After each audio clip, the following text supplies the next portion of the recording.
सीधे रुक करेंगे भोपाल की ओर, जहां गृह एवं जेल मंत्री डॉक्टर नरोत्तम मिश्रा प्रेस वार्ता कर रहे हैं। वासियों को हमने नदी के तालाबों के घाटों पर संपूर्ण पुलिस व्यवस्था व्यवस्थित की हुई है। प्रशासन की टीम को भी मौके पर तैनात रहने को कहा गया है। छठ पूजा के इस महापर्व पर हम सभी को शुभकामनाएं देते हैं। कोरोना के अंदर पिछले 24 घंटे में 11 नए प्रकरण प्रदेश में आए हैं और 16 लोग ठीक होकर अपने अपने घरों और गंतव्य की ओर गए। 61 एक्टिव केस कोरोना के वर्तमान में हैं। जैसा मैंने पूर्व में भी कहा था कि 3 अंक से नीचे हम जल्दी आ जाएंगे। माई ने चाहा तो शून्यता की ओर बढ़ना 2-4 दिन में प्रारंभ कर देंगे। सैंपल कलेक्शन जो प्रदेश के अंदर हुआ है वो 3242 लोगों का सैंपल कलेक्शन हुआ है। संक्रमण दर मध्य प्रदेश की 0.34 वर्तमान में है, जबकि रिकवरी की दर मध्य प्रदेश की 98.77 बनी हुई है। प्रदेश में पिछले 24 घंटे से कोई भी पुलिसकर्मी संक्रमित नहीं हुआ है, न ही कोई पुलिस का एक्टिव केस। वैक्सीनेशन पिछले 24 घंटे में 3272 लोगों को वैक्सीनेशन हुआ है। अभी तक जो कुल वैक्सीनेशन हुआ है वो 13,35,05,857 लोगों का वैक्सीनेशन प्रदेश के अंदर हुआ है। जी खड़गे जी ने अपनी कमेटी बनाई है। विदिशा की खबर है कि वहाँ पे बहुत सारे 35 बच्चों ने सरकारी स्कूल से एडमिशन निकाल के मदरसों में एडमिशन ले लिया और बाल आयोग ने इस पर संज्ञान लिया है। मैंने इसकी पूरी जानकारी ली है, वहाँ प्रशासन से बात की है। ऐसी कोई घटना नहीं है। मदरसे में एडमिशन लेने की कोई एडमिशन नहीं हुआ है मदरसे।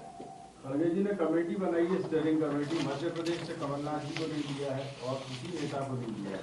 अब उनकी बोझ आने पर मुझे तो लगता है कि कमलनाथ जी ने आदरणीय दिग्विजय सिंह को चुनाव नहीं लड़ने दिया।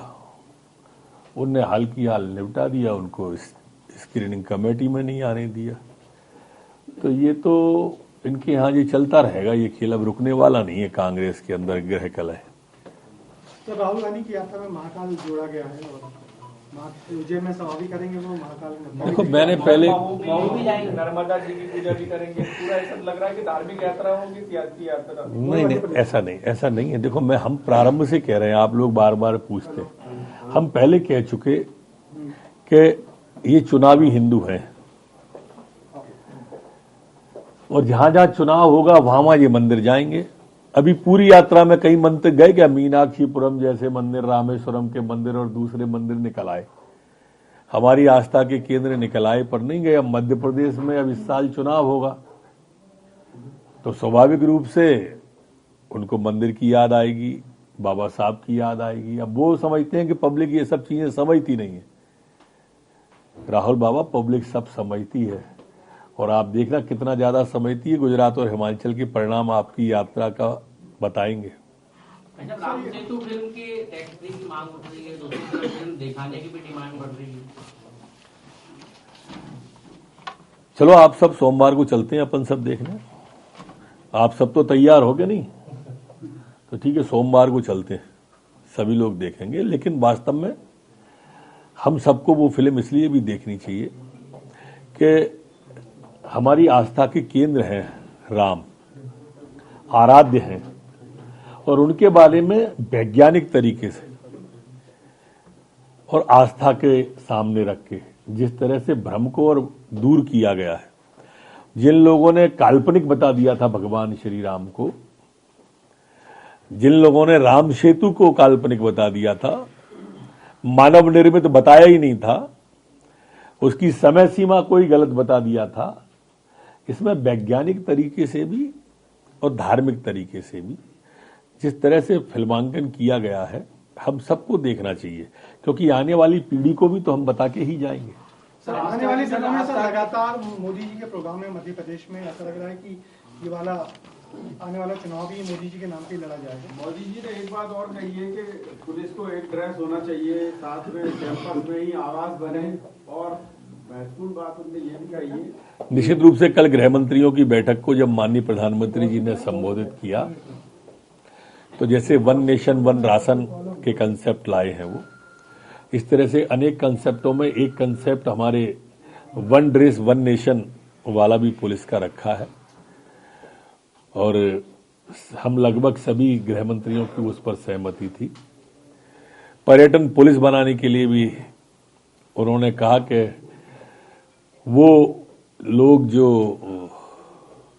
अनेक भाषाएं जानते होंगे या अपने देश के अलावा अन्य देश की भाषा जानते होंगे, ऐसे लोगों का कंपल्सेशन करके भर्ती की जाना चाहिए।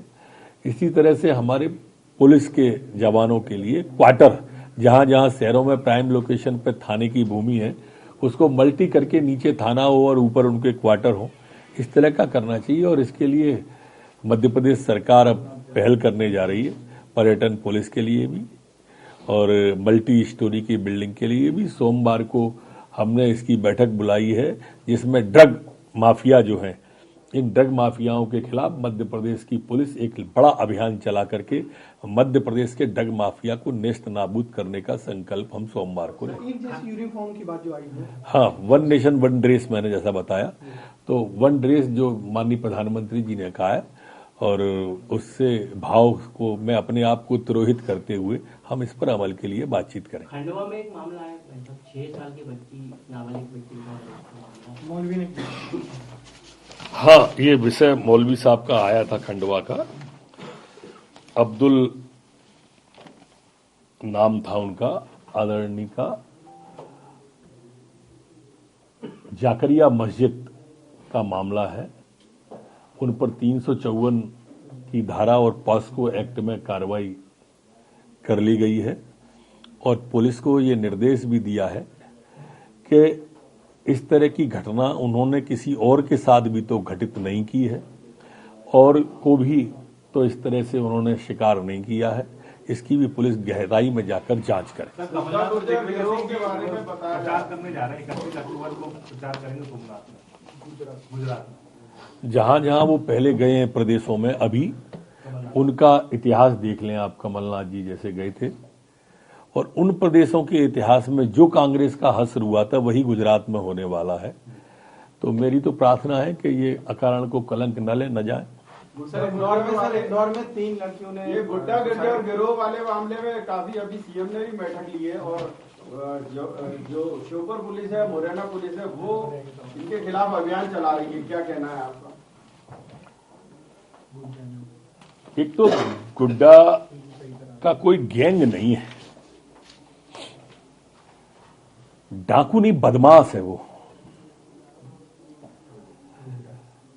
डकैती नहीं डाली है, राहजनी की है उसने,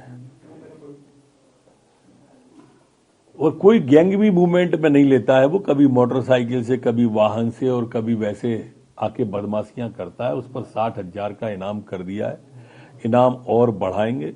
ये मध्य प्रदेश है, ये गुड्डा के लिए इतना बड़ा गड्ढा खोदेंगे कि उसमें दफन हो जाएगा, और यहां पर किसी को भी बदमाशी करने की इजाजत है नहीं। दरअसल ये विवाद वन विभाग की, अभी ताजा जो आया है वो वन विभाग की जमीन का मामला है, और वो आरोप लगाते हैं कि वो गुड्डा की धौंस में जोतता है, जबकि दोनों ही पक्ष वन विभाग की जगह को जोते हुए हैं। प्रकार अलग है, लेकिन चूंकि जोड़ा उससे गया है, इसलिए मैंने आपका ध्यान इस ओर दिलाया। मोहम्मद जुबेर है, आइट न्यूज के नाम पर बैठते हैं, और अभी उन्होंने जो हिंदू देवी देवता है उनके नाम पर ऋषि सुनक और उनकी पत्नी को दिखा दिया और मजाक उड़ाया। हिंदू संगठन इसका विरोध कर रहे हैं। अब जुबेर साहब ऐसा क्यों करते हैं मैं समझ नहीं पा रहा हूं।